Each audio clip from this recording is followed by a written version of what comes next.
Beyond the familiar home-from-home reassurance of North London's legendary Irish pubs, thousands of young emigrants face an increasingly rude awakening.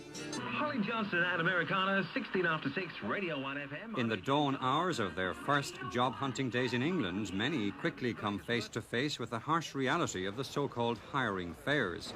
Here in Cricklewood and at other recognised hiring places, hundreds stand in line each morning in search of a day's work on the building sites. I mean, it's absolutely heartbreaking to see these young people here, standing here and just being carted off like animals at a fair. This is really modern day hiring fair. We're really back. The clock has been turned back about 50 years, and I think that this is something that people at home should know about.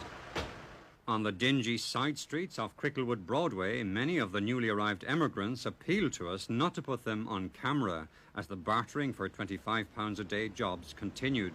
Others made little secret of their anger. It's a disgrace, really. See people here in their thousands, you know, getting them to emigrate and get away, and that's it. Bad. My old man was over here, he was over here when he was younger, so I imagine if I ever get married and have kids, my kids will be over here as well, because, you know what I mean, it's not going to get better at home at all, so I don't know what's going to happen at all. Irish subcontractors on their early morning rounds were extremely reluctant to talk to us. A lot of people about you with the fed on just entitled rates, you know. Could you excuse me, we're kind of busy at the moment. How much would a young fella coming here to work as a building labourer get per day?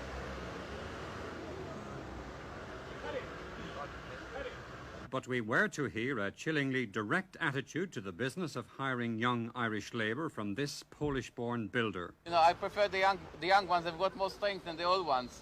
But they're only too happy to come and work because, look, otherwise there wouldn't have been hundreds of them here. Well, I find it bad enough, like, because you can't get a full-time shift, you know, when you come down, like, all you get is one day, you know, and they don't let you go for a break or nothing half the time, like, and they send you down tunnels and all that, like, for that kind of money, like, you know. So that's the way it goes, like, you're down there all day, you know, working, and then you come back again and you have to get up again at 5:30, whatever, come down here again in the morning for another shift, and you go home again, and the same thing happens all week, and you mightn't even get a shift, you know. Then you have to start signing, like, and all that, on the door, you know. What age are you? Me 17.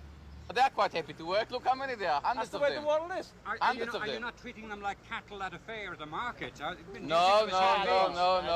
They'll get something to eat and everything. It's total demoralising to actually have to stand there on a line and just be picked up, you know, sort of be looked up and down and asked, will you work for a day, will you not?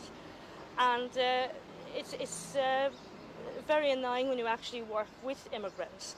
And some of them make it and make it very well, but lots of us have to deal with the picking up of the bits and pieces of a lot of them who don't make it.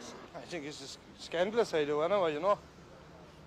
I mean, down a couple of the streets there, there's lads living in rooms there, and you wouldn't keep pigs in them in Ireland. 4 or 5 in rooms. I mean, there's a house across the road there, there's squatters in it. They've nowhere else to go, they can't.